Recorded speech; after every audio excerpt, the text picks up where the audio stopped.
Fortune and destiny have met 7 times before.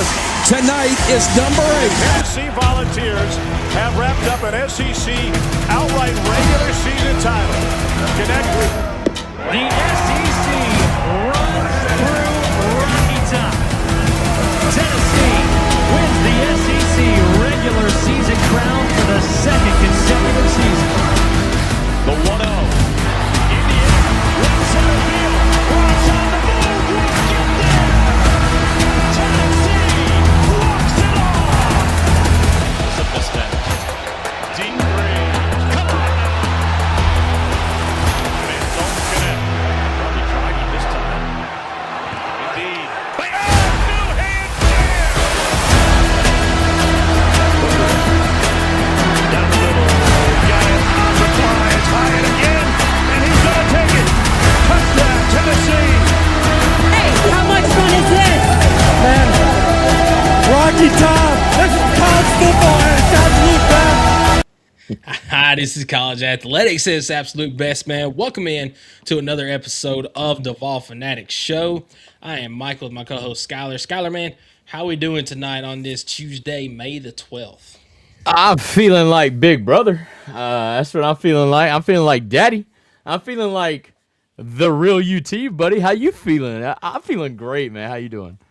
Man, I'm doing fantastic. Like you said, feeling like the real UT. That's for sure. And it really wasn't in question at all for Tennessee fans, but obviously some people out there still think that Texas is UT. That's just TU at this point. It is TU. I think A&M fans would actually agree with us on that. I think that's something we can come together there and agree that Texas is TU. Look, we got a lot to talk about. Obviously, it's going to be really baseball, softball heavy. We got a lot to unload. But before I let Michael give us the rundown, I'd like to let you guys know who is he. You know,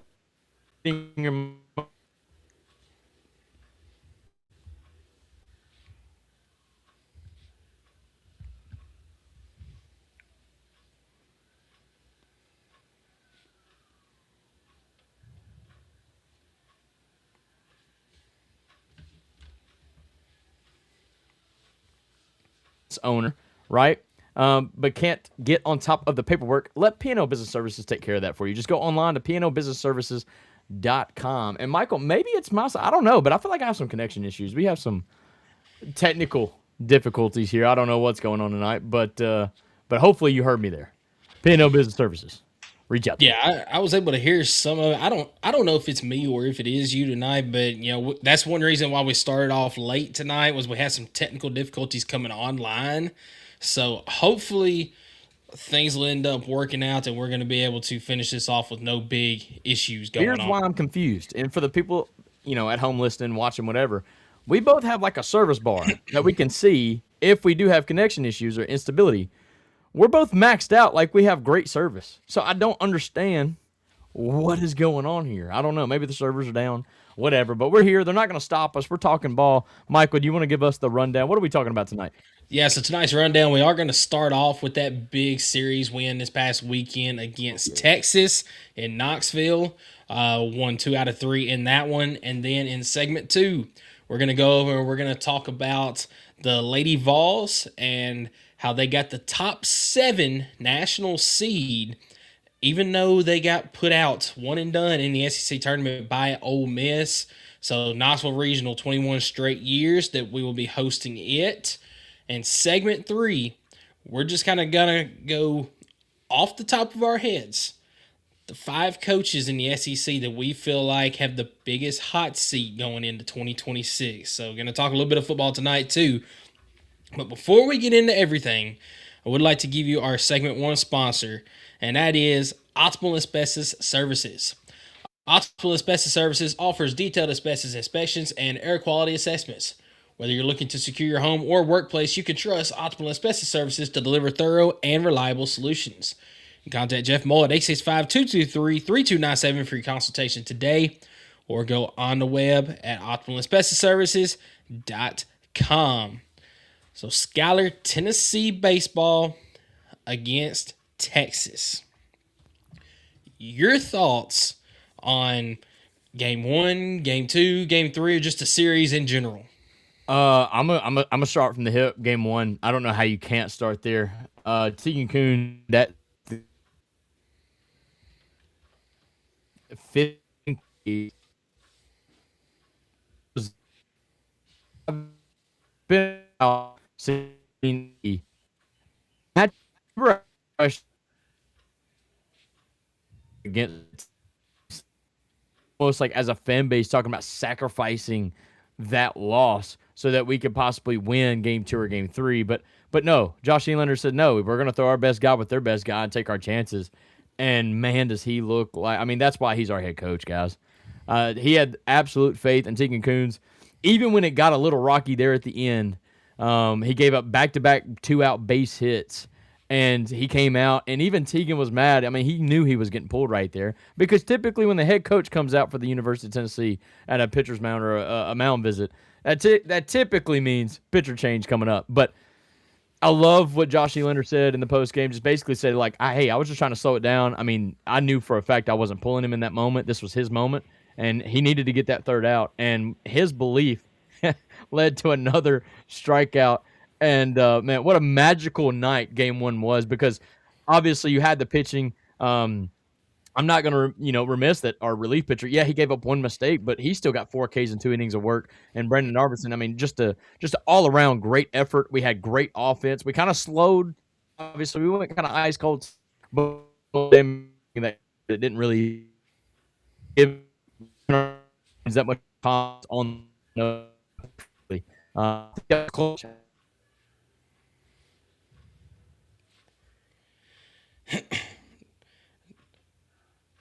And looks like we're having a little bit of connection issues again. So I'm gonna restart my stuff real quick. All right. Okay. I'll be right back, because I'm watching it live, and even my live feed on my phone's skipping. So I think it's me. I'm gonna be right back. All right. You take it from here. I believe in you. I love you guys. Sounds good, man.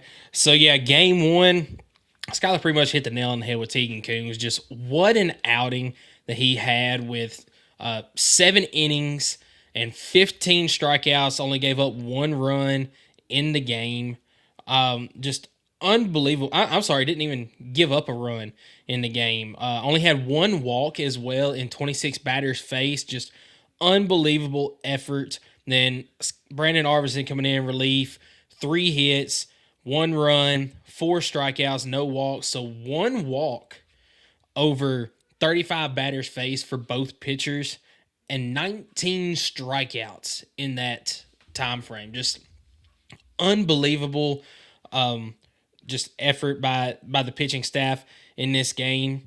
And then you'd be remiss to not talk about the batting as well, that just got off right off the rip. Got on Texas starter, and so I'm trying to pull up the scoring here. I mean, just got right on Texas starter in this game and made it easier for Tegan Kuhn as well. As in the bottom of the first, a double to left center scored Blake Grimmer, and then you scored 2 more in the second inning, making it 3-0 going into the third inning at that point for Tegan Kuhn, and he was just playing with the lead the entire game other than the top of the first inning. Then the 7th, Tennessee came through again with a 2 RBI single from Blake Grimmer. Have yourself a day, Blake Grimmer. And then, of course, a 2-run home run by Texas rounded out the scoring in the ball game. But, man, just unbelievable game 1 for Tennessee to get things started on the right track. And then came game 2, where it's like, all right, you got game 1. We'll see if we can go out there and get game 2, or at least get one of the next 2 games. And pitching wasn't the greatest in game 2, but boy, the bats were there, as Tennessee hit 6 home runs against Texas in game 2. And they were all 6 by different players. I mean, when you go down the lineup here, you had Garrett Wright with a home run, Blake Grimmer with a home run, Trent Grinlinger with a home run, Reese Chapman, Stone Lawless, Manny Marin, and it was unbelievable the way that it happened because Texas jumped on Tennessee early in this game as they scored 3 in the top of the first, and then Garrett Wright with a leadoff home run, followed by Grinlinger home run later in that inning. I'm sorry, it was 2-0. No, it was 3-0. I'm sorry. 3-0. The Texas went up, and it was 3-2 going in the second. Well, then Manny Marion said, "Let me get in on that home run party." Tied the game up at 3, and from there, it was pretty much Tennessee's to lose, as Grinlinger ended up getting a 2 RBI double in the third inning. In the fourth inning, Blake Grimmer with a 2 RBI home run, just a bomb to right field that went over the bullpen. In the fifth inning, Texas did score. It was 2 runs at this point, making it 6-5 Tennessee. And then the fifth, Tennessee with a single. I'm sorry. It was a single. It was a Reese Chapman bunt that ended up being a bunt for a hit, but a throwing error on the play allowed 2 runs to score, and that was pretty much the spark that Tennessee needed to go on top the rest of the game. As Manny Marion had a sac fly later in the inning, Reese Chapman with a bomb of a home run over the scoreboard in the 6th inning. Blaine Brown with a RBI double in the 7th. Texas did hit a home run in the 8th, but then Stone Lawless with the absolute cherry on top in the 8th inning as a 2-run home run that went over the porches in left field. Texas did score 3 runs in the top of the 9th inning, but by that point, it was too little too late for the Longhorns as Tennessee wins 14-9 to secure the series. Just unbelievable effort by Tennessee in Game 2. Pitching could have been a little bit better for Tennessee. And it looks like we got Skylar coming back in now. Everything good? I don't know. I just reset my internet. I don't know. I just got home. Obviously, I'm still in the work attire, so it would make sense that tonight would be the night I have internet issues. But it's fine. We restarted everything. I'm hoping that y'all can hear me loud and clear. Did you even get my first take on the first game? I don't know. I got the majority of it. Okay. That's all. But yeah, we're talking a little bit about Game 2, the 6 home runs that Tennessee hit in this game. Insane. And I kind of said it a minute ago. I think the catalyst to Tennessee's victory in this game, even though they had already hit a couple of home runs, was the bunt, single, and throwing error that Reese Chapman had that scored 2 runs. Definitely. That is what really set everything else off at the end of the game. And then just a cherry on top of the Stone Lawless 2-run home run over the porches in left field. Just fantastic game. Yeah, I mean, I got to be honest with you, and I don't want to take away any credit from our boys. But, like, what Tennessee did, Texas made some mistakes in this series. I don't know if the pressure amounted to them where, I mean, obviously they had a chance coming into this weekend series to, potentially win the SEC regular season. And I don't know if it was just a mixture of they cracked and we took advantage. I don't know, but like what we did though is for every error that Texas made, which wasn't even that many, but we really capitalized on them and made them pay for it. And Game 2, man, Game 2 got me because I was like, yeah, Texas after getting struck out 19 times, they're about to beat the brakes out of us. But like the way that Tennessee responded, and really even in Game 3, the way they responded after getting punched in the mouth in the first inning. Now, obviously, Game 3 went the way it did, and we'll talk about that in just a second. But the way we responded in Game 2, like you said, the long ball was working. And side note from that, did you see what old ball coach for TU's son had to say about Lindsey Nelson? Yeah, about it being just a trampoline park for routine fly balls. As if his team ain't on the same field, bro. Let me just tell you this. The shortest home run hit that night was 387 feet. Which is gone in most parks. Yes. Most parks. There was only one other home run that was hit less than 400 feet. Man. And it was like 395, which is still gone in most parks. And then the other four were all hit over 400 feet, which is gone in basically every single ballpark. There's a select few that ball is not going to be gone in. Did you know, fun fact, in this game 2, where I didn't realize we scored 14 runs, we still gave up 4 in the final 2 innings. I'm not really happy about that, but it's whatever. Tennessee didn't. This might be the first time all year, by the way, against Texas in game 2 to win the series. Tennessee scored a run in every single inning of this ballgame. Tennessee did not post a 0 in a single inning of this ballgame. First inning, 2 runs. Second inning, 1. Third inning, 1. Fourth inning, 2. Fifth inning, 3 spot. Sixth inning, 2 spot. Seventh inning, 1. Eighth inning, 2. And they didn't have to bat in the ninth. That is beautiful. Talk about the offense coming around, man. Getting hot at the right time. Even in our game 3 loss, I felt like we still hit the ball really well.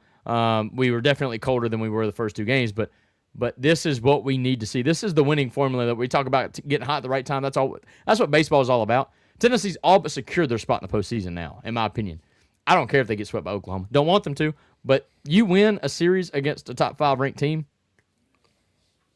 and you got your 13th win, you're in. Okay, sorry, but like we're literally like to prove my point. There's people now talking about us possibly hosting a regional now. We went from not even being in the tournament to now in the conversation of hosting a regional if we go and sweep Oklahoma. But no, I mean, there's some sites, which obviously college baseball has like 20 different ranking sites, but there's some sites that has Tennessee ranks in the top 25 after this past weekend. I mean, I think we are. I think we came in at 24 on D1. So well, I mean, was there? I didn't watch the game tonight against Belmont. Were we ranked on the bottom of the screen? Y'all would have told us. Honestly, I did not watch the game either. My excuse. I just got back home from work. That's. I'm hanging my hat on that. I don't have an excuse. No, I'm joking. I wanted to make you look bad. I'm joking. No, but seriously, this game 2 was insane. Bats were all the way around. The only person I think that like had a disgusting night at the plate was Henry Ford. He went 0 for 4. Everybody else raked. And I mean, 6 home runs, Michael, by 6 different balls. Yes. What a night. What a night. It was fun to watch. What a response. I think you already mentioned, but what a response after getting punched in the mouth in the first inning. 2 runs come up on the board, or no, 3 runs come up on the board by Texas. Yeah. And then back-to-back home runs in the bottom of the second, or in the bottom of the first inning. And then, just as you mentioned, every single inning you scored at least 1 run. What the world? Hey, I just now realized we got people watching this live, and I'm not getting it on. All right. Yeah, I'm not getting. Rhonda, she's in the chat. I see it over here. I can't pull it up on the screen. Bear with us, dude. Tonight's been weird. I'm so sorry, but oh boy, let's catch up here. What was Rhonda's most recent comment? The 2 teams they talked about most trash was who? Vandy and LSU. Yes, Rhonda. She came in talking smack, dude. That's what I'm talking about. Hey, Michael, LSU and Vandy are not making the postseason. LSU for sure. Vandy is on the bubble. No, they're not. It is my belief that Vandy is not. If Vanderbilt makes the postseason, it's literally because they swept us. That's. So as our resume gets better, it's literally just building up Vanderbilt's too. That's so garbage. But she is correct with this comment as well. 5 seasons now with 100 home runs. The first time this has ever happened. They became the second team to hit 100+ home runs in 4 seasons with LSU. I think it was a stretch back in the 90s whenever LSU did it. This is the first time that 5 straight years a team has hit 100+ home runs. And they mentioned it on the broadcast, which, by the way, anybody that watched the ESPN Plus broadcast, a huge shout out to Charlie Collier, by the way. doing the ESPN Plus broadcast. He is a fantastic broadcaster. And some of the calls that he made, especially the Tegan Coons Friday night game, unbelievable. I highly recommend, if you've got ESPN Plus, go back and watch the on-demand video of that just to listen to his broadcast. But they mentioned it on the broadcast, you would not have thought that Tennessee would have hit 100 home runs if you had gone back just a month ago. They were not hitting the ball out of the ballpark. But as of late, the bats have started to get hot, and they hit that 100 number. Well, look, and I'm going to blame that on like two kids. And I hate to do this, but for like half the season, two of the guys that we thought we were going to be home run hitters, Levi Clark and Reese Chapman, were not hitting the ball. Worth a crap. And now look at what those two guys in particular have done in SEC play, much less like the last 3 or 4 series.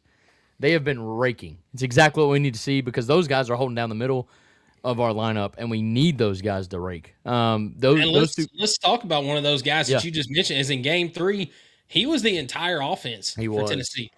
The first inning, senior day, Reese Chapman gets up and hits a grand slam. This one was kind of a wall scraper out to right center field, but a home run nonetheless, and got Tennessee tied back up early in the contest. That was electric, by the way. That was one of those, I think, that. Okay, sorry to cut you off. If I would have been irresponsible gambler, I would have probably put the house on us sweeping Texas after that grand slam. Because at that point, I'm like, dude, we just came over, because we had just overcame a 3-0 deficit in Game 2. And then we literally overcame in the same inning a 4-0 deficit. I'm like, man, this team is just insane. But yes, I love the way we responded. I'm sorry to cut you off, but just my mindset in that moment, kind of like what Rhonda was saying here on Facebook, but just the clutchness of this team all of a sudden coming out of nowhere really is what could propel us to have a great postseason. Yeah, absolutely. But then bats kind of went a little bit cold. They did. In the middle of the game there. Then Reese Chapman with a 2-run absolute bomb in the 7th inning. No doubter. Yeah, no doubter. Was that the one? No, it was Saturday, the one he hit over the scoreboard. But this one's still deep over the bullpen. Just what a game for Reese Chapman on senior day. A guy that has been here for 4 years now. He's put in the blood, sweat, and tears for the Vols. Stuck around when he could have hit the transfer portal if he wanted to. He's a Vol for life, man. Absolutely. I don't know if you've seen the interviews that he did post game, stuff like that. But that kid's the true definition of a volunteer. He spoke about how it really didn't matter to him, just him having the opportunity to come here, play for the Big Orange and represent Tennessee the way he has. Makes me respect the kid that much more. And I love the fact that he's on this team. We sit here and ask as fans, are we ever going to see this again in this day and age of NIL and stuff like that? But, we tend to overlook what we have right now. And that's, a lot of these kids, they are getting paid as they should, but that wasn't the driving factor on why they are here playing for the University of Tennessee. That obviously helps, but like Reese Chapman bleeds orange, man. I mean, he's convinced me. Like you said, he probably could have played a huge or way bigger role somewhere else. Not that he's not playing a big role this year, but I'm just saying over the course of his career. But he stuck it out here, waited his turn, and I hope he has the best postseason in his career coming up, loading. Because I'm telling you, he's raking right now when it matters, when he's getting hot at the right time. Absolutely, man. I do have a question for you on the Sunday game. So obviously, we found out Saturday that Landon Mack was going to be scratched from his start on Sunday. I never did see a reason for that or anything. I don't know if it was health issues, sickness, injury, what the case may be. But if you had known this on Friday, do you think maybe Josh Elander and the staff decided to throw somebody else besides Brandon Arvinson on Friday and throw Arvinson on Sunday? Or did they just basically say, look, we're going out to win Game 1, we're going out to win Game 2, and we'll just do what we got to on Sunday, and then, hey, maybe we get lucky? Yeah, I think that's a great question. I think it's really a game-by-game basis. I think they knew Landon Mack was not going to pitch, in my opinion. But I think in Game 1, you don't want to chance Texas. I mean, Texas is a great offensive team. I mean, what Tegan Coons and Brandon Arverson did in game one was pretty insane. I think Coach was planning to win, whatever he had to do to win. So right, and in game one that was great because you only had to pitch Arv for 2 innings. You get the job done, but you really threw your 2 best guys on Friday. Yep. And that's fine. You followed it up in game 2, basically the exact same formula, right? And you got a great outing out of them too. But then you kind of, like you said, you kind of ran out of gas.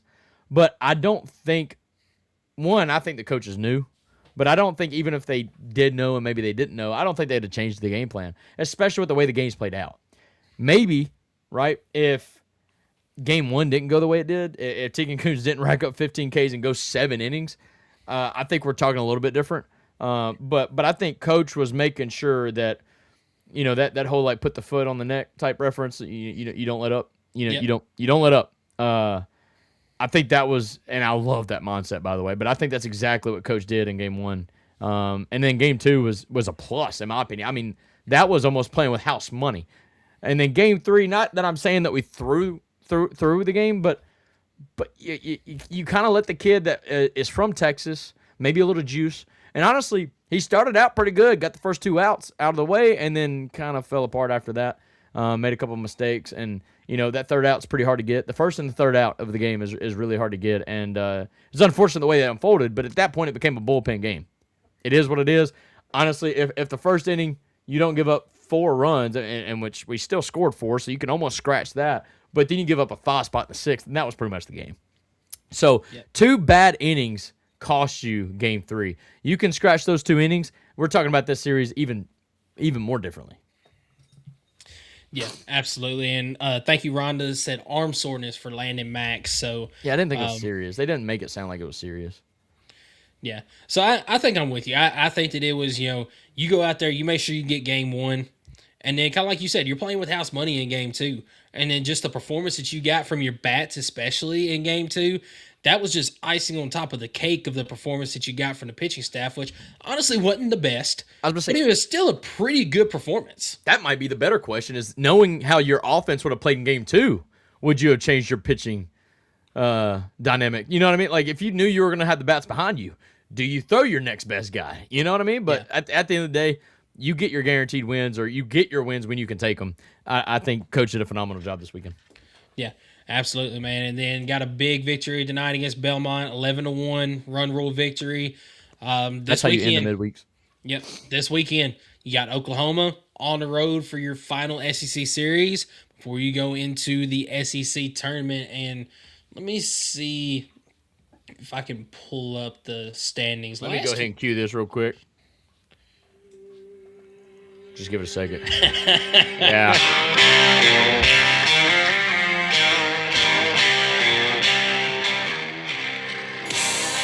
So is that going to be our song now, just like Dixieland Delight is? Hey, I can promise you, when we beat them in Oklahoma a couple years ago, I blasted that song for like a solid 2 weeks straight. I didn't care. I didn't care if there was a game after that, dude. I'm telling you, that's Luke Combs, by the way, played Neyland last week. We went to go see that. That was pretty cool. Electric. He did play that song. It was amazing. But no, it's ain't no love in Oklahoma, baby. Let's go take 3, baby. Let's go. Yeah, so Tennessee right now is sitting in a tie with Oklahoma for 10th place in the conference. So you go out and you They're get only 2 games back of like 6, though. I mean, if we're being honest. Oh, yeah. I mean, so listen to the log jam that we have in this conference. so stupid. Georgia locked up the SEC regular season title last weekend. Texas and Texas A&M are sitting at 16-10 overall, tied for second right now. Auburn and Alabama sitting at 16-11, tied for fourth right now. Mississippi State, Arkansas, and Florida are all sitting tied for 6th right now. Ole Miss is secure in the 9th spot. At 15-12, what was? Yes. At 15. Yeah, 15-12. Ole Miss is secure at the 9th spot at this moment, 14-13. And then Tennessee and Oklahoma are sitting at 13-14, tied for 10th. If we can find a way to sweep and get to 16 wins, we could seriously be talking about a legitimate 6th place in the SEC, which when you were in 12th last weekend, it's pretty wild that in 2 weekends you can climb up that high. Let me see if I can pull up the, because you know some of these teams are going to be knocking each other off. I mean, that's I'm trying to see if I can pull up the entire I'd say the top week for this week's matchups. Yeah, I'd say the top 5's unreachable because you said they were all like 15 and 12 or better. Yeah. So you're probably not going to catch those guys because they're at least going to win one game in their series each. But definitely, I don't know. It's crazy. All right, Everybody's see all here. within like one game. It makes it impossible for the. It's crazy, man. Because like even Texas's total wins compared to Tennessee's total win, I think is only like 3 games different. It's just the SEC records, a little bit better. All right, so everybody's playing a Thursday, Friday, Saturday series because the SEC tournament starts next Tuesday. Kentucky is facing off against Arkansas, so we need Kentucky to pull some magic this weekend. Texas A&M and Mississippi State are playing this weekend. Want them all to lose? Vandy and South Carolina are playing. Don't It's care. Battle for the basement. Technically, do we want South Carolina to win just to make sure that Vanderbilt doesn't have a chance? Absolutely. Okay, all right, right on. Because if Tennessee does only win 1 game and Vanderbilt wins 2 this weekend, then you're in a tie for Vanderbilt as far as the seeds go, and they hold the tiebreaker. Wow. Whatever. All right. You're never going to hear me say this again, but we're going to be Alabama fans this weekend because they play against Ole Miss. Nope. Go Ole Miss. But that hurts our seeding. Sacrifices must be made. Hotty toddy. Fair enough. Right. Texas and Missouri. Go Mizzou. Florida and LSU. Tennessee and Oklahoma. And then Georgia and Auburn. That's going to be a dang. You heard it here first. LSU's going to upset Florida. I'm calling it now. LSU's taking. 100%. LSU's taking the series on Florida. 100%. It's going to happen. Just to piss off Florida because LSU ain't playing for nothing. But no, that's awesome. Yeah, but it's going to be a fun weekend of baseball. Tennessee's got a battle this weekend, man. Oklahoma. 3-game set in Norman. No, in Oklahoma City. Found out they're playing in downtown Oklahoma City. The old ballpark near Bricktown. I can't remember the name of the field, but yeah, they'll be playing in Oklahoma City. So kudos to the boys. They dodged Norman. Norman's pothole, dude. It's not fun. Anyways, all due respect. All right. Well, you got anything else before we move on to talk a little bit about softball? No, but the boys getting it done against Texas, man, made this conversation so much easier because I was kind of worried. Yes. I was kind of worried about this show if we were to lose the series, much less get swept, and how much pressure that would put on the coaching staff and the team going into this weekend. But all that has been relieved. They go out there, they pulled a shocker against a top 5 team in TU, and man, this weekend's almost again you're kind of like playing with house money, but it's a team you should beat. You're tied with them in the standings. I think you're a better team than Oklahoma. Go out there and prove it. Absolutely, man. So let's move on to talk a little bit about Tennessee softball. But before we do that, I do want to give you our segment 2 sponsor, which is Kaizen Painting. Do you want a colorful life? Kaizen is a painting and drywall company that provides residential, commercial, exterior, and interior services. At Kaizen Painting, we understand the importance of a beautifully painted home and properly installed and repaired drywall. We're here to bring your vision to life. We care about providing you with a personalized, efficient, and quality service. If you live in Knoxville and surroundings, contact us for a free estimate at KaizenPainting.com. Color your life the Kaizen way. So, Tennessee softball. Not going to talk about the SEC tournament other than, well, why would we? I mean, Tennessee, one and done against Ole Miss. 3rd year in a row, Michael. Yes. Does that mean anything? No, absolutely not. Right on. Clearly, because why? Because we still ended up getting a top 8 overall seed sitting at number 7. I am actually in disbelief of this, by the way. I don't know what the other teams did, but for us to get a 7 seed overall after I think our RPI rank going into the SEC tournament was at 8. And then I think our ranking was like just outside the top 10. Dude, I'm baffled. No, we were in the top 10. We were? Okay. Yes. Okay.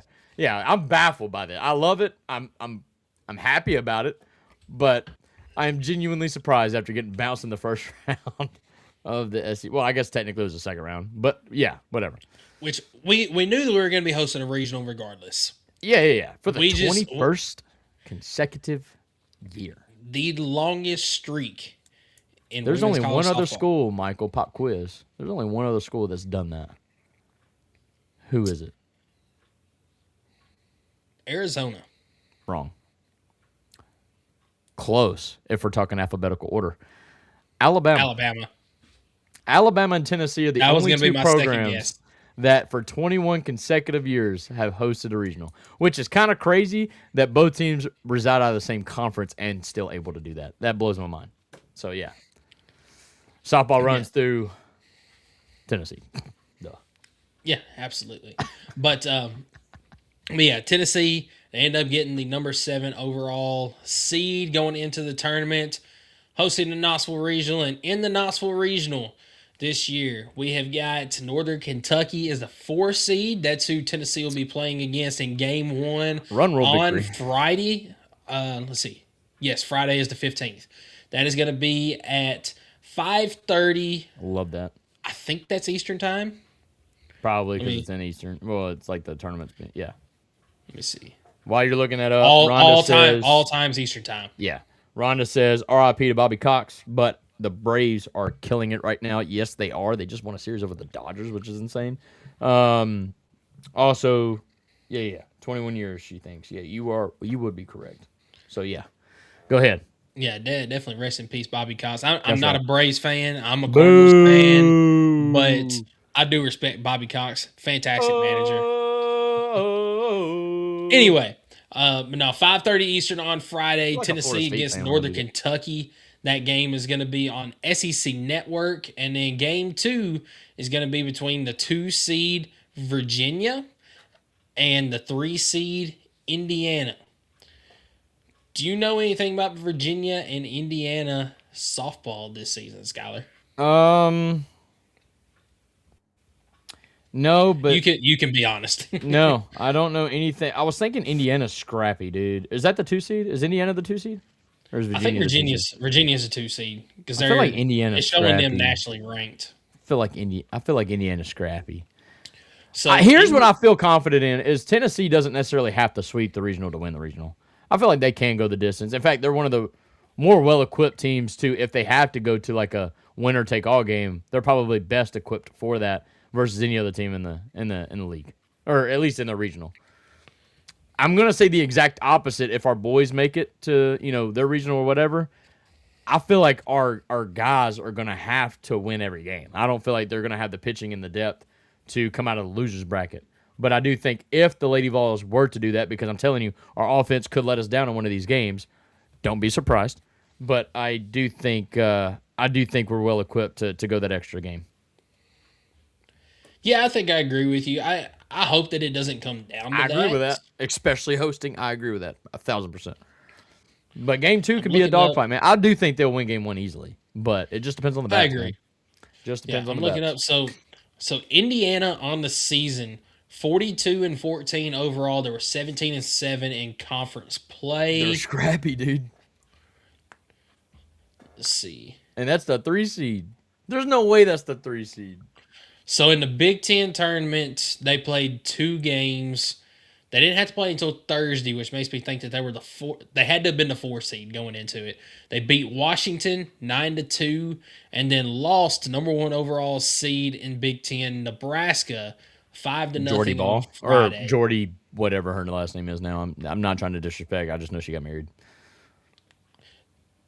Let's see. I don't know her last name now. Miss. Jordy. Yeah, Ball. I'm not sure either. It's like a celebrity, dude. Like once you know the name, it's like it's hard to like relearn it. But Jordy Ball, the 2-way player, a dog. So far, I'm only seeing 1 series loss, and that was a sweep by UCLA.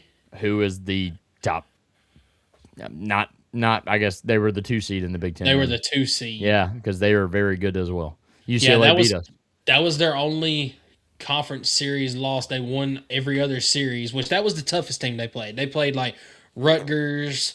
They played. They're not a slouch. Purdue. I mean, the Lady Vols are gonna have to go out there and earn it, man.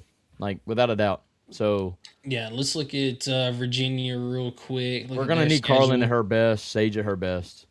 Yep. Carlin has been up and down depending on the start. If she's not feeling it versus if she is, we're going to need her to feel it. And if she's not feeling it, we're going to need her to be honest with the coaching staff and her players to go ahead and put Sage in or Aaron in and give them a chance. We don't need to dig ourselves a hole just because you know what I mean? Like, and I hate to sound that like direct about it, but you know just as much as I know, Karen's going to trust Carlin as she should. But sometimes, like, if Carlin's not feeling it, she just needs to be honest and trust in her other ladies to get the job done. We can't be making mistakes or walking 7 batters in 1 inning. Like, that cannot happen. Don't think it's going to happen. I was hoping that was like a one-off for the whole season, but we'll find out. Let's see, Virginia 38-13 overall. They were 13-10 in conference. Let's see, going down. That's got to be the 3 seed. So Indiana is the 2 seed. You might be right. Indiana's got to be 2 seed, bro. They were like 42 and 30. Yeah. Indiana's 2 seed. Let me look how they did I'm chalking it up. in the ACC tournament. So they beat Pitt and then lost to Virginia Tech in the ACC tournament. You might be right. Indiana might be the 2 seed. I don't have those standings. I just know that they're the 2 and the 3 seed going in. But no, you hit the nail on the head for Tennessee in this regional. You know, you got to get good pitching, and if any one of them is not having a good day, you're going to have to go over to one of the others. And, you know, you mentioned Carlin Pickens. You pretty much know when she's going to have a good day or not. When she gets on that or in that circle, if she's fired up, if she's feeling it after every single pitch, she's turning around, nodding to her teammates, you know, talking to them, you know she's in the zone. But if she's just kind of out there going through the motions, she's not having a good day. And you're going to have to go a different route, maybe bring her in a little bit later. Maybe she's feeling it a little bit more then. But 100%, you're going to have to get your best from each of these pitchers in the game. But also your bats are going to have to do their job as well. You cannot rely on these stud pitchers that you have to go out there and get you 3 victories and send you to a super regional. Your bats are going to have to do their work as well. But I do also have to say this. My thoughts on this team have not changed since the first 2 weeks of the season. The only thing that has slightly changed is I'm a little bit more nervous that our bats can go cold enough that we won't be able to pull out just any game like I was in the first 2 weeks of the season whenever we were just dominating every single opponent that we played. But I still am fully in belief that this team right here in a 3-game series can go out and win 2 games every single time. Yeah. There's a few teams I can count on one hand that I think can go out there and beat Tennessee in a 3-game series. Yeah, I mean, the goal isn't just almost did it. Oklahoma City, not Omaha. The goal isn't just Oklahoma City. The goal is to win the whole thing. It's championship series. It is. I mean, it's now. It's now, or I'm not gonna say or never, but it's now. And you got to go out there and you got to go get it. I agree with you. I think the only thing that's changed for me is the fact that Carlin Pickens not. We've seen for the first time in her career have to battle an injury, and so that's got me a little nervous, just because, just the mentality is different now. A little bit of a mindset change there, but overall, I think the Carlin that we've seen over the last couple of weeks, it's the Carlin of old, and I think that she's hitting at times. She's hitting it at times. I feel like she's still a little inconsistent. There's been games where she starts and not been great. There's been games that she comes in after like 1 or 2 outs and like basically a bona fide starter, but just doesn't start the game. And she'd be electric. I don't know. It's weird. It's just her adjusting to that, and also her just trusting her arm again.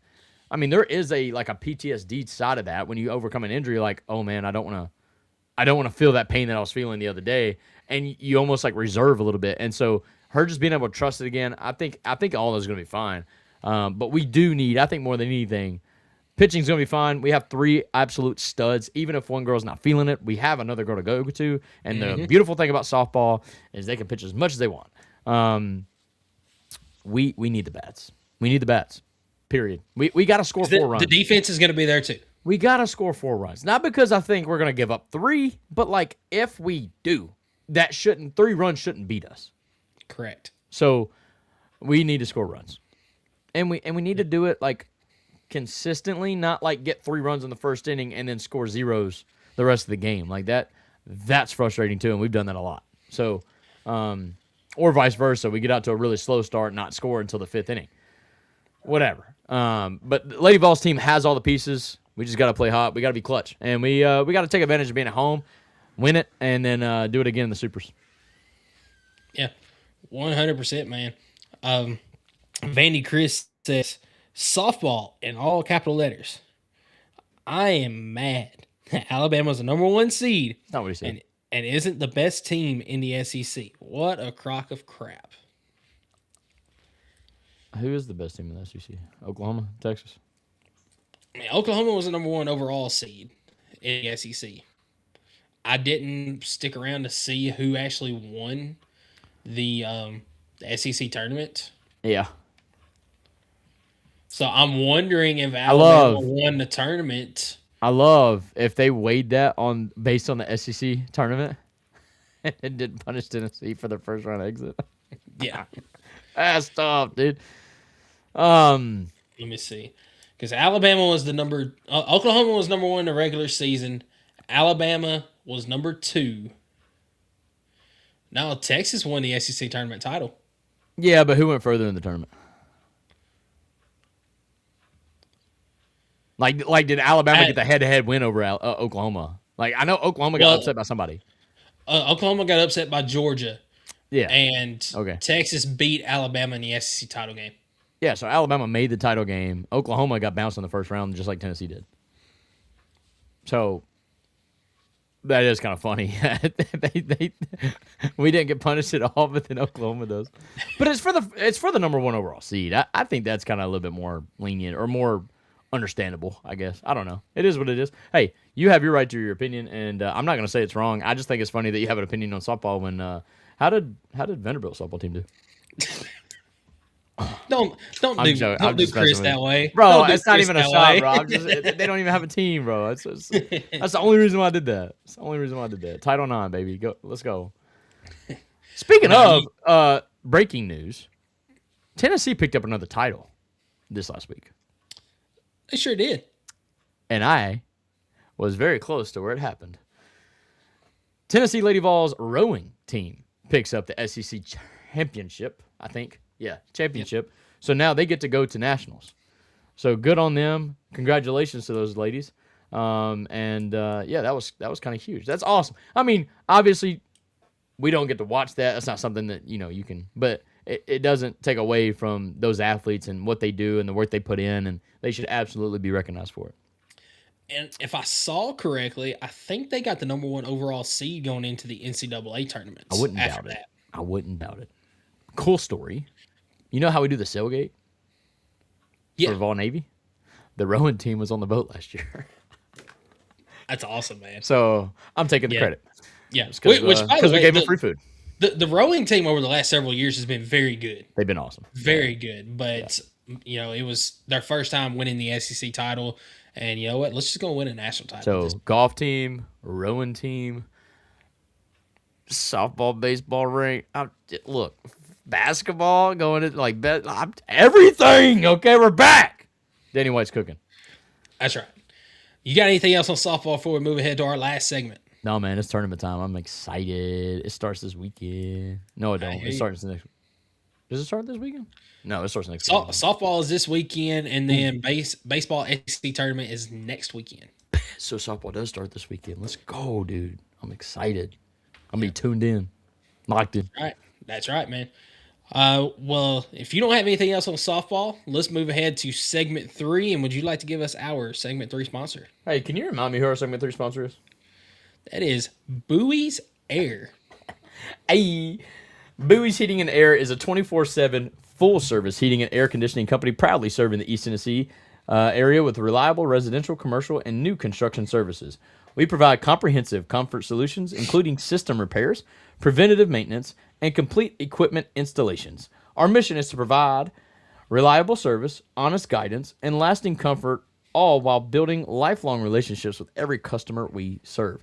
Contact us today at 865-360-0386. Guys, when your home feels off and the comfort's not there, do yourself a favor and call Bowie's Heating and Air. We appreciate your continued support. Hey, look, I don't know if we could do this. He actually just made a commercial with another like local production company, which is super awesome. But is there a way that we could get their video on the show? I'm sure that we can. I don't know if there's any like permissions or anything like that we have Come on, to producer. have. He owns the rights. He owns the rights. I mean, He owns the rights. If he's okay with that and wants to He wants send us a that done. copy of it. So, this is live. Sorry. This is definitely some like business talk, but like we should definitely make that happen. I think that'd be so cool to be like actually have a commercial for him because nobody wants to hear me talk about it, dude. I'm just saying. All right, cool. Awesome. I mean, if he wants to, definitely reach out to him. And we can In all seriousness, it's about to get hot. I think Sunday here, the highs in the mid 80s, and then like I just looked the next week's forecast for highs here is all like 80s. AC's gonna look. It's just that breaking in cycle. Okay, it's gonna let you down at some point. You know who to call when it does. Yeah. So before we get into this final segment, I do want to mention one comment that Chris says. So Rhonda asked if Vanderbilt was getting a softball team because Vandy said he does follow UT softball until Vandy gets one. He says there are discussions. They did buy a piece of property on West End and they're debating on what to put there. So I think that would be good for Vanderbilt Diego to get a Pavia's softball mansion? team. What mansion? Diego Pavia's? Is that going to be a little shack? That's all he needs. I mean, a little shack would be a mansion to him. I mean, that's Fair. Smurf. I'm joking. I'm 5'2", dude. I can't really be talking about that. I can't. Anyways, The thing about it is, I think that'd be good for Vanderbilt, but because of the Title IX, there would be another sport that Vanderbilt has currently that would have to be sacrificed to be able to add. Water polo is gone, dude. Softball is more. I'm joking. It'd be hard to get rid of a sport that you've always had. That is hard. I mean, you think about traditions and stuff like that. Like, obviously, they're not drawing a bigger crowd, but like they still have that history there. It's gonna be hard to get rid of it. Not necessarily that you'd have to get rid of it. It just would not be an NCAA sanctioned sport. It would be you a could club do sport. You could do a club sport. I was just about to say that because Tennessee actually has a club hockey. They have a club baseball team. Yeah. Even though they have so I mean, they could do a privately funded sports team and do it that way. That's how you get around it. So yeah, that's absolutely a way they could do that. 1,000%. It just would not be NCAA sanctioned because of the Title IX. So, that's right. So yeah, I think that'd be good for University of Vanderbilt or Vanderbilt University, whatever they are. I don't even keep up with them. But let's get rolling. We got to make it quick. It's been a long one. I don't know how it was long, but technical difficulties, and we started late, so it's all right. Let's lock in. Yeah, that's why. But as mentioned, we are going to have a football segment each show going throughout the spring, going throughout the summer. So today we're going to look at who we think the top 5 SEC coaches are on the hot seat going into 2026. Is there even 5 on the hot seat, dude? I don't know if there is 5. I mean, we got like 8 new coaches. How do we have 5 on the hot seat, man? Come on. All right, I like it though. I mean, it gives a great discussion. Yeah, and you can take it whatever way you want to. It doesn't have to be, this coach has got to have a good season or they're going to get fired. It can be, if they don't have a good year, then you're really looking at possible changes coming next year because that's where some of mine are at right now. I do think there's a clear-cut number 1 that we will get to, but I'll start off if you want me to with my number 5. Okay, so number 5. So least likely on the hot seat. Yes. So number 5 for me on the hot seat, I'm going to go with Eli Drinkwitz at Missouri. Missouri has had some good years over the last couple of years, but it seems like each year they get one less win. And not that their schedule has gotten that much harder. The talent hasn't quite been there as much, had some unfortunate injuries as well. But I feel like if Missouri takes another step back this year, you're looking at Eli Drinkwitz really having some tough conversations with some of the administrators in Missouri. You look like you're thinking a little bit. That's because I had like 2 names in mind, I'm starting to read these names, and I'm getting a couple names in mind. I'm gonna throw some shade, and you're gonna think I'm absolutely retarded for this, but I know the expectations set at this university, and if they don't make it happen, it's gonna get uneasy. And I'm gonna put him at 5, so the least likely on the hot seat. But I do think if they fail expectations this year, I think it could get ugly. I'm gonna go Steve Sarkisian. I think if they make the playoff, they're fine. If he fails to make the playoff this year with everything they're going to be another probably preseason number 1 ranked team, which he did last year. Or at right? least top 5. Exactly. So I almost feel like just making the playoff ain't enough. And so if they miss the playoff, the consequences I feel like will be pretty brutal. And I know that sounds dumb, but you just I got a gut feeling about it. You watch Penn State fire Franklin because he couldn't beat Ohio State, essentially.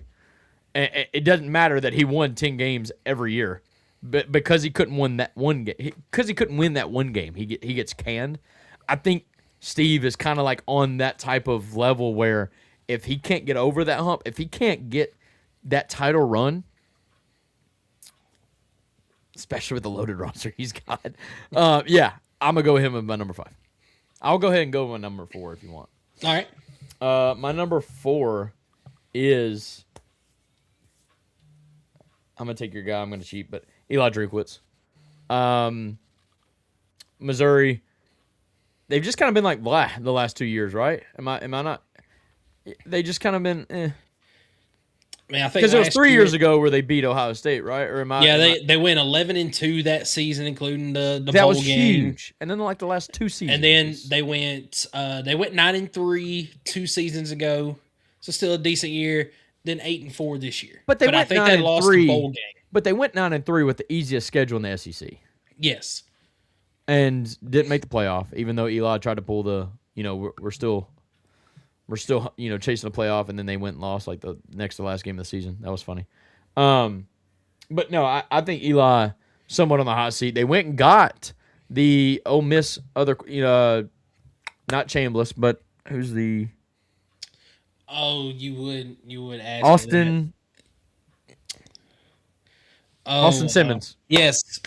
Look at me, dude. I never do that. Let's go on the spot. Austin Simmons. I couldn't think of Simmons. I knew it was so Missouri picks up Austin Simmons out of the portal. Talented quarterback. I think probably one of the most talented quarterbacks they've had in a couple of years. So, I'm interested to see how Missouri plays. And obviously, I don't think he should be fired. I mean, Missouri should be really kind of like in Kentucky. Missouri should be really happy with winning 8 or more games a year. But I feel like if he doesn't win 8 games this year, who knows how that's going to go? They're going to think that the program's going in a negative direction. It probably is. So it is what it is. Yeah, I agree. I think if they take another step back, then conversation is going to be had. But if you Right. at least get 8 wins again, or you go up to 9 wins this season, especially entering a 9-game conference, I think he's fine. It's I just agree if with he that. takes a step back. I agree with that. Who's your 4? My number 4. I'm going to go with Heupel. I am putting Heupel there at number 4. I think he just signed He just signed an extension, dog. He's safe. I'm not saying that he's going to get fired, but Well, I mean, it's in your top 5. It kind of sounds like you're gonna. He's in your top 4. It kind of sounds like you're. Whatever. here's the thing. Look, it's your list, not mine. If he takes a step back this year, which everyone thinks that they're going to do because you're starting a new quarterback, you're going with a brand new defensive system, all the odds are stacked against him. I don't think he's going to take a step back. I think they're actually going to have a really good year that's going to be better than what most people think. But if he does take a step back this year, then I think that conversations are going to start getting a lot tougher in Knoxville. So I've got Josh Heupel at number 4. I respectfully disagree with that take, and Vandy Chris. I do agree with some of Vandy Chris. Vandy Chris gave us his top 5. He also says that I will not take any Austin Simmons hate in this chat, dude. He says Austin Simmons, Bo Pribula is better than you. Have lost your mind, dude. Austin Simmons, in my opinion, shouldn't have lost his starting job to what's his nuts name at Ole Miss, but he got hurt, and lost it. It is what it is, dude. Austin Simmons is a baller. I will not take any hate in this chat for Austin. Look, I'm not even. Y'all make me defend a kid I don't even know. That's unfortunate. All right. So seriously, in all seriousness, I understand where you're coming from. I think there's guys a lot closer to being fired than Heupel being on the hot seat. I'll agree with that. So I'm going to kind of keep mine to like being fired. And that's why at my number 3, I have to go with Brent Venables, Oklahoma. Especially with his returning quarterback, John Mateer. Which, how in the world is he? I thought he was a fifth-year senior last year. I'm so confused by this, but whatever. No, he had multiple years of eligibility. Did he? Yeah. I thought he played at Washington or whatever for a couple of years. Oh, whatever. You know what? It's fine. I ain't even that worried about it. Really not. He's not that good. If they don't make a run, Oklahoma fans ain't going to put up with that. I'm just being honest. So I think Brent Venables is a lot closer to being fired than Josh Heupel. So he's my number 3. My number 3 is where I'm putting Sark. Because if he underachieves this season, if he underachieves this season, then conversations are going to be getting very, very tough in Texas because you've got the one money of the spent, highest, man. yes, one of the highest paid rosters in the nation. You're going to be preseason top 5, if not number 1, going into next season. You've got one of the biggest hyped quarterbacks in the country. That's right. You know, the hype, I don't see it. I said it last year. I don't see the hype behind him yet. If he underachieves this season, Texas fans are going to lose their mind, and he could be on his way out the door, if not at the end of this season, possibly next season. So conversation's going to get tough if he underachieves. My number 2 is where I have Brent Venables. I think the Brent Venables. I like that. Yes. I understand he made the playoff last year. That doesn't mean that you get 2 more years to coach. Like, that's not how this works. Okay? He's got arguably a better team going into this year. What is he going to do with it? Could this not be lightning in a bottle? You know, last season had a really good year, and it almost fell apart for him. But that's like the only season he had worth a darn. Exactly. Like, he went 6-6 every year until then. Or whatever. Exactly. I don't know. So, yeah. So yes, I think if he cannot repeat success and he cannot show that he can contain or continue this success, then yes, he could be on the way out the door. Matthew Chris says, Skylar, you know dang well how Tennessee fan base is going to react if we go 6-6 or 7-5. Yes, but we have there's such a good excuse there that I don't want to use. But like, there's also not the highest expectation on our team right now because we don't even know who's heading our freaking offense. Like, so it's not like we have a returning Heisman caliber quarterback coming back and we have all these expectations to go win a natty. Like, that's not on high. Our over-under win total is 7.5, dude. Like, no shot. Okay, like, I will defend that a little bit. I kindly disagree. But yes, I'm gonna be pissed if we go 7-5. But that's not me saying Heupel's gone. I really do believe that is a different. I don't know. Whatever, it is what it is. I'll get off my soapbox. I like that you have Brent even higher than me because you agree with what I was kind of getting at as far as I don't really care that they made the playoff last year. What did they do when they made the playoff? Yeah, they got blown out. Well, not really blown out, but they got beat. Yeah. What?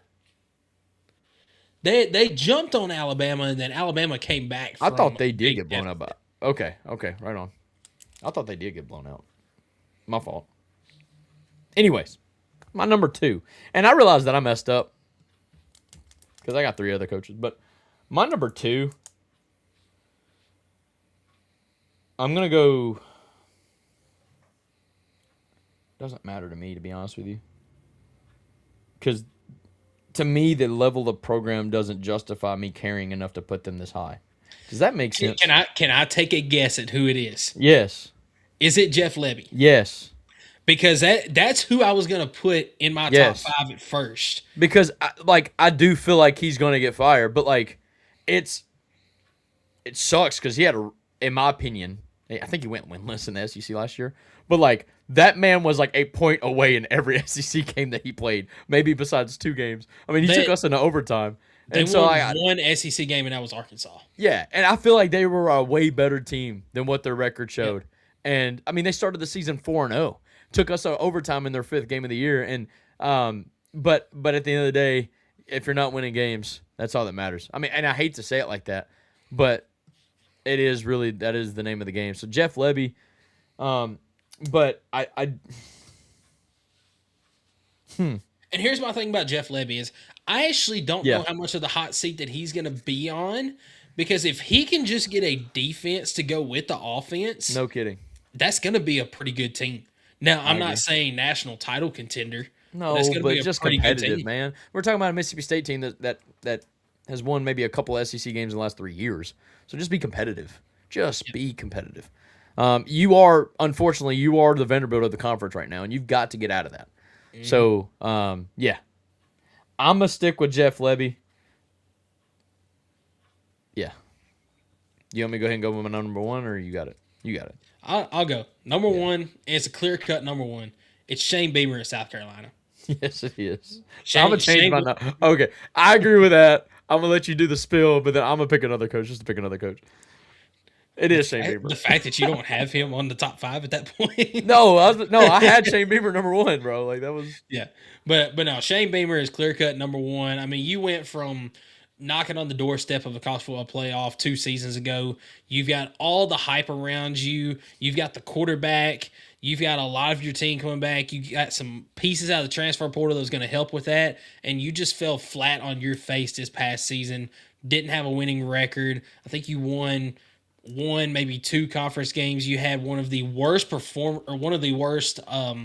collapses of all time against Texas A&M. I mean, if you don't have a good season this year and show that you're making some sort of improvements, Shane Beamer will be gone at the end of the season. Yeah. Vinny Chris, I don't disagree with you. Mississippi State, I do think, is on the right track. I don't think that Jeff Lebby's a bad coach. I was just trying to defend that. But if you're not winning games, you're not winning games. So my number 1 was Shane Beamer as well, but I'm going to go with a hot take one just at number 1 just because it's not Lane Kiffin.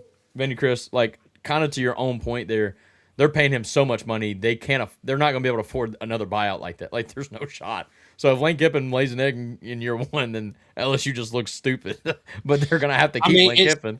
At this point, at least for the near future, does he not have the safest job in college football? Because that's what I'm saying. He is guaranteed 2 years, but like there's no he's shot. Guaranteed probably 4 years. Right? That's what I'm saying. So I mean, I do not agree with that one at number 1. But here is one that I will go with at number 1, and I am gonna go with a first-year head coach. I'll let you pick. Who do you think I'm going with? Oh, it's got to be it's got to be what's his name at Florida. I cannot remember his name off the top of my head. You were close, but no, it's not Jim Summerall. It's not. It was between him and one other. The only reason why it's not him, and I'm going to go with Pete Golden at Ole Miss. Okay, yeah. The only reason is because it'll be easier to fire Pete because he was an interim head coach, not somebody they went out and hired. Technically, they went out and hired because they did the whole interview process and all that, and I get that. But still, like, it's a lot easier to fire a guy that was like, you can almost like throw he wasn't our guy. He was just like that was the player's guy. That was the coach. Like, we wanted the program to stay together during that time. So that was the guy that was going to keep the team guy together and take exactly. Still give you a chance for a national title. If he doesn't eclipse whatever their expectations are this year, he is set up to be the fall guy, without a doubt.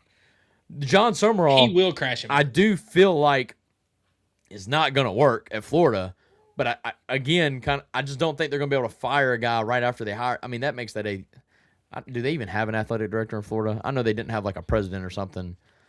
I think confusing. They hired somebody, but I don't know if it was a president or an athletic director. Yeah, because to be honest with you, their basketball coach should have probably been fired a couple years ago for the allegations and crap that was going on there. But they didn't have an athletic director, and it didn't matter. And he was winning, so obviously they weren't going to do anything. But no, I'm going to go with Pete Golding. That is a shot in the dark. I don't think that he's on the hot seat necessarily right now. I just think he's set up to be the fall guy if they don't meet expectations, which is I'm just going to assume 9 wins this year. I don't know what Ole Miss is expecting this year. Yes, technically he did get them some wins in the playoff, and that is awesome.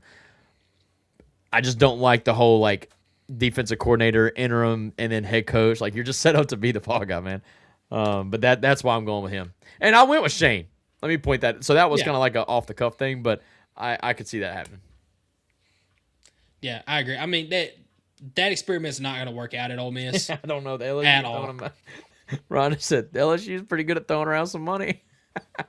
Dude, they're not firing Lane Kiffin after year 1. They could go 2. Well, here's the thing: they're not going to have the money to pay his buyout anytime soon because they're actually putting money back into basketball since Will Wade is back. So, dude, that's another weird situation at LSU, man. I got to tell you, yeah, they are good at flashing some money. You would think they have some oil rigs or something like Texas Tech type money. That's shrimp boat, without a doubt. Yep. Shrimp. Bubba Gump, without a doubt. No, man. All right, dude. Well, that's my 5, 6, whatever. But I think that's a good list. I think we're pretty much on the spot. I mean, we both said Brent Venables. We both said Stark. We both said Shane Beamer, undoubtedly number 1. You said Josh Heupel. We both said Drink. We did both say Drink. Yeah, so I mean we're spot on. We kind of have it. Yeah. Now watch them all like go to the playoff or something. I will say this: if we had done this list about a month ago, I would have had another name on my list that I didn't even think about this time. That's Kalen DeBoer. Because dude just got like a 7-year extension or something like that. And yeah, Kalen DeBoer's he's fine. I mean, I still don't understand the extension there. I get maybe extending him for a year or 2, but 7 years? What has he done so far at Alabama to deserve a 7-year extension? Here, look, I'll give the men a rose. To be able to turn the season around the way they did after game 1 last year. I'll agree with that. After game 1 last year and then going on the run that they went on and looked like the best team in the country at one point in the season. That was pretty impressive. And to do it with Ty Simpson, who nobody thought he was the guy. Let's just be honest. After 4 games of the season, everybody was kind of like the same way they treated Nick Saban was like, dude, get somebody else in. And the fact that he stuck with them, believed in them, and then Ty Simpson ends up being – was he the number 1 overall pick in the – no, that was Fernando. No. But he was high. He went in the first round. Yeah. Somewhere around first round 16. draft pick Ty Simpson after losing to Florida State game 1. That was impressive. I don't know if it warranted a 7-year contract extension, but I think as an Alabama, like you have to believe in your guy. If you're going to expect him to go out there and recruit the best of the best and whatnot, you have to have the support behind him. So I understand. Yeah. So Vandy Chris asks, your thoughts on Will Stein sitting at number 8 in the recruiting rankings? I'm not so sure that will last. He is the only one getting commits at this point. So I think that he's just going out there right now and he's trying to build for the future, which is what he needs to be doing. Obviously, this season's recruiting class, he's just kind of having to scramble last minute for a lot of these guys because of the coaching change. Yep. But then going into future seasons, hey, this is an offensive guy that if he gets some guys in there, they can have success. I'm just curious if they're going to have it on both sides of the ball or if it's going to be one of those things where you're only getting it on one side of the ball type of deal. Here's good news for Kentucky. Their offense is about to look different. 100%. Because under Stoops, the only way that offense was clicking. Points. Exactly. The only way the offense was cooking under Stoops is if like a wide receiver was the quarterback. So I do think this is going to help. I mean, Stoops would literally take a 5-star quarterback and turn them into a 3-star. He would take a 3-star wide receiver and turn them into a 5-star quarterback. It was so dumb the way that offense was cooking under Stoops. So, no, I think Will Stein getting there, the good news for Kentucky is their identity is going to completely change, and I think that could be dangerous for a lot of teams in the SEC. I don't think Kentucky's going to go on I don't think they're going to be this machine, but I think it will be harder to beat them. I don't think Tennessee fan, I'm always going to go into the game saying, yeah, we're going to win, almost like Florida does to us, man. They just go into every game knowing that they're going to win. But I think it's going to get a lot tougher. I think it's going to be a dogfight. And that's good for the sport, whatever. Here's one thing that could hurt Kentucky is if you got Will Stein, you're obviously wanting more offense. So you got the offense now, but are they going to have the defense? Is he going to go out and get the guys, get the coaching staff they needs to on defense to be able to at least be competitive on that side of the ball to give yourself a chance? Because, I mean, we've seen with Tennessee, you can have the best offense in the country, but if you don't have a defense that can stop a water leak anywhere, they can stop a nosebleed, whatever type of metaphor you want to use, then you're still not going to win every single game. Because if your offense does have a down game, your defense can't stop anybody to be able to let you win that game. I agree wholeheartedly, but I love it. We talked some ball. You got anything in closing? This has been a very fun show, a little bit longer than I expected, but that's what happens when you have technical difficulties, and I left you hanging there for a little bit, but I'm glad I was able to get everything reset. Not had any issues since. I hope everybody watching's had a good time. I still don't have the comments up on the screen. I'm so sorry we couldn't bring those on to the show, but we've been trying to follow the best we can on our tablets and whatnot. We appreciate everybody being tuned in. Great engagement. Again, I think the football talk is worth it because it just seems to be what everybody wants to talk about, and I loved it, man. I think it's going to be fun to see how the coaching hot sheet was a challenging one because, I mean, we have had a lot of change. We didn't have a lot of change the last 4 years, right? And so you almost knew that this was building and building and building, and then you seen the absolute massacre that was when you have like 5 SEC coaching firings like mid-season in the football season last year. So, yeah, it's going to be interesting to see how this season plays out. So I do have a quick question for you before we log off because I just thought about a possible topic for next week, and I want to hear your thoughts on it.